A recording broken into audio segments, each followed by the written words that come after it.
kembali dengan saya Nena dan ini kakak saya. Jadi kita mau sholat id ya, sholat Idul Fitri. Kita cuman berdua aja nih sama kakak. Perdana ya. Ini aku di warga. Iya. Aku di sini bikin vlog ini baru ya guys, pas banget pas lagi lebaran. So, terima kasih kalau yang udah buat nonton. Makasih juga yang udah klik tombol subscribe-nya, sama guys like and comment ya. Hai guys, jadi ini suasana suasana pas lagi mau sholat id ya guys nih. Sepi ya guys.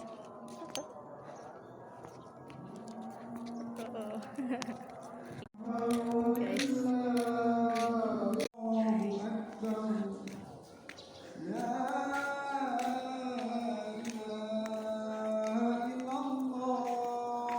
Jadi guys, ini lagi pandemi ya, jadi semua pada jaga jarak, terus lagi pada pakai masker juga.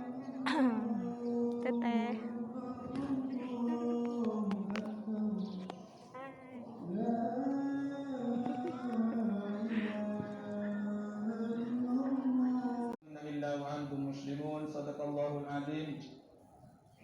Bapak Ibu para jamaah hadirin yang berbahagia, alhamdulillah kita bersyukur pada Allah Subhanahu wa taala. Pada pagi hari ini kita dipertemukan Allah dalam suasana yang luar biasa. Kita bersama setelah melaksanakan ibadah di bulan Ramadan selama sebulan, diberi kesempatan oleh Allah Subhanahu wa taala pada tahun ini untuk bisa melaksanakan sholat Idul Fitri secara berjamaah di tengah-tengah wabah Covid-19 yang masih ada di sekitar kita. Di mana pada tahun sebelumnya kita tidak bisa melaksanakan kegiatan sholat Idul Fitri. Untuk itu kita bersyukur kepada Allah Subhanahu wa taala. Yang kedua, kita senantiasa bersyukur karena kita telah melaksanakan ibadah di bulan Ramadan. Saya yakin Bapak Ibu para jamaah sekalian telah melaksanakan ibadah-ibadah yang istimewa, kegiatan-kegiatan amal sosial yang istimewa. Semoga semua amal ibadah kita selama bulan Ramadan diterima oleh Allah Subhanahu wa taala. Amin. Bapak Ibu yang saya hormati, para jemaah hadirin yang berbahagia, salah satu hal yang sangat kita inginkan setelah kita melaksanakan ibadah Ramadan, kita mendapatkan ampunan dari Allah Subhanahu wa taala. Kita menjadi orang-orang yang bertakwa, kita menjadi orang-orang senantiasa yang bertambah kebaikannya, yang bertambah ketaatannya, yang bertambah kepekaan hatinya terhadap nilai-nilai kebaikan di dalam kehidupan ini. Tentu para jamaah yang berbahagia, mari kita senantiasa melakukan evaluasi diri setelah kita melaksanakan ibadah selama bulan Ramadan untuk kita bisa gunakan selama 11 bulan yang akan datang. Hadirin para jamaah yang berbahagia, di antara hal yang senantiasa kita lakukan setelah kita mendapatkan kesempatan untuk melaksanakan ibadah Ramadan di bulan Syawal ini, kita selalu berusaha untuk saling memaafkan satu sama lain. Allah berfirman dalam surat Ali Imran ayat 133, A'udzubillahi minasyaitonirrajim, wasari'u ila maghfiratin min rabbikum wa jannatin 'arduhas samawati wal ardh u'iddat lil muttaqin alladzina yunfiquna fis sarra'i wad dharra'i wal kadhibina al-ghayz wal 'afina 'anil nas wallahu yuhibbul muhsinin. Bapak Ibu sekalian yang saya hormati, Allah memerintahkan kita untuk menuju ampunan itu dengan kata perintah wasari'u, bersegera. Kenapa kita perlu bersegera untuk mendapatkan ampunan dari Allah Subhanahu wa taala? Karena ampunan itulah yang paling penting bagi kita ketika kita menghadap kepada Allah Subhanahu wa taala.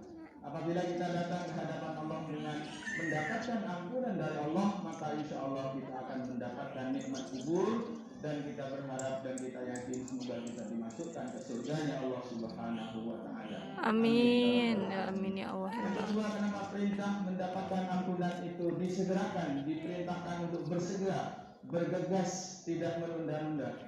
Bapak Ibu sekalian para jamaah, karena kita tidak tahu kapan kita dipanggil oleh Allah Subhanahu wa taala.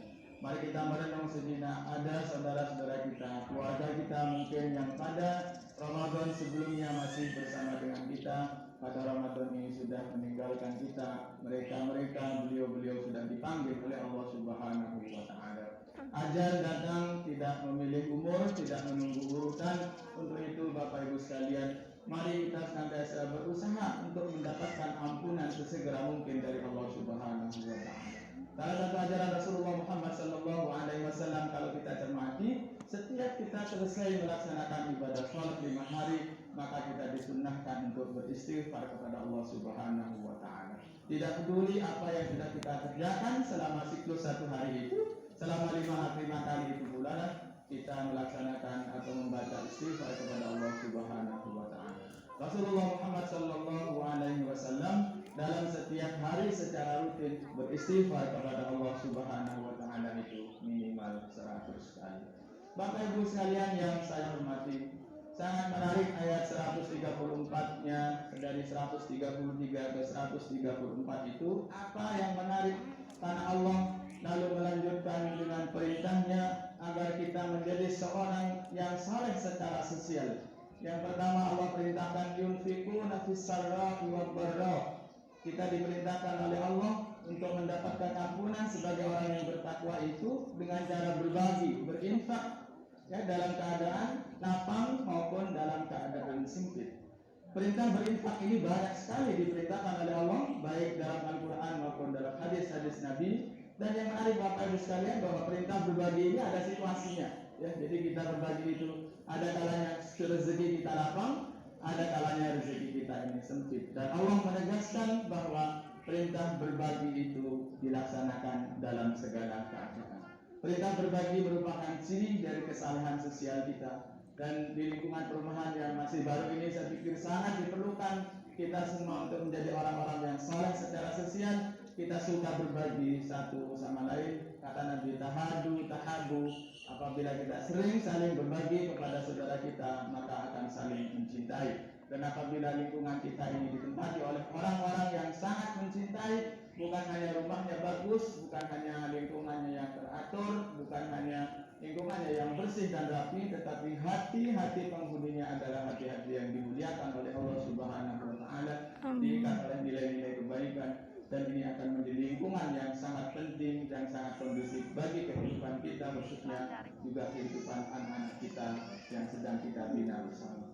Bapak Ibu para hadirin, para jamaah yang berbahagia, berinfak tentunya dalam skala yang sangat sederhana. Kita berbagi dalam. Udah selesai nih, udah selesai teh, udah selesai guys. Ya udah yuk langsung aja ke rumah. Bentar ya.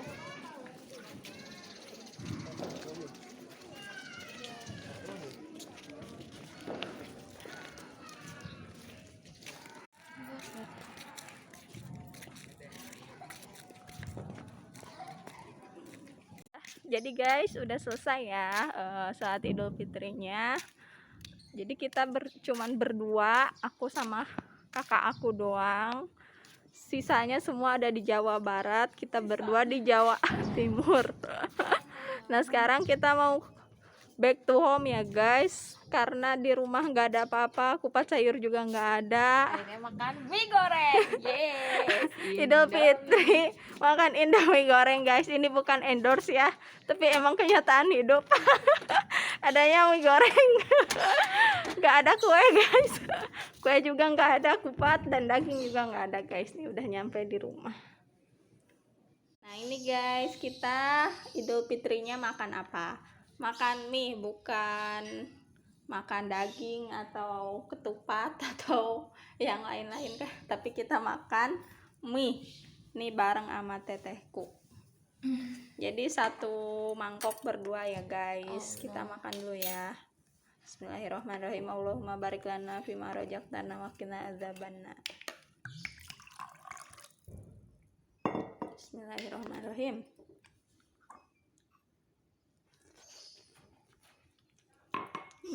Gimana rasanya? Enak banget. Kalian mukbang sama kakakku.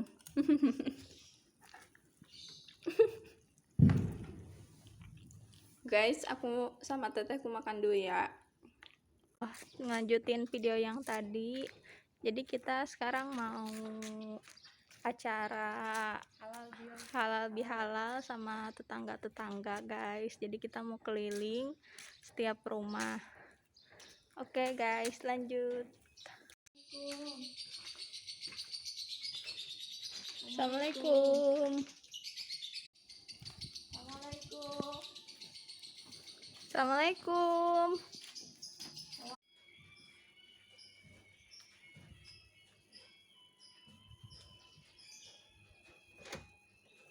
Nah, aidin wal faizin. Nah, aidin wal faizin. Mohon maaf lahir batin. Tidur ya? Ya udah. Salam aja, Ibu. Ya. Ya, makasih banyak ya. Yuk, assalamualaikum. Halo guys, berhubung tadi kita udah halal bihalal, kita melihat kondisi dari sebelum sholat id dan sesudah sholat id, begitupun ceramah-ceramah yang diberikan oleh Pak Ustadznya. Terus kita juga nggak bisa berkumpul bareng sama keluarga berhubung gak boleh mudik, paling ntar mudiknya pas akhir bulan aja. Terus itu saja dari aku. Terima kasih ya guys sudah nonton. Jangan lupa like, subscribe, and comment. Tetap tonton channel Nena Family ya guys. Oke, boom. Dadah.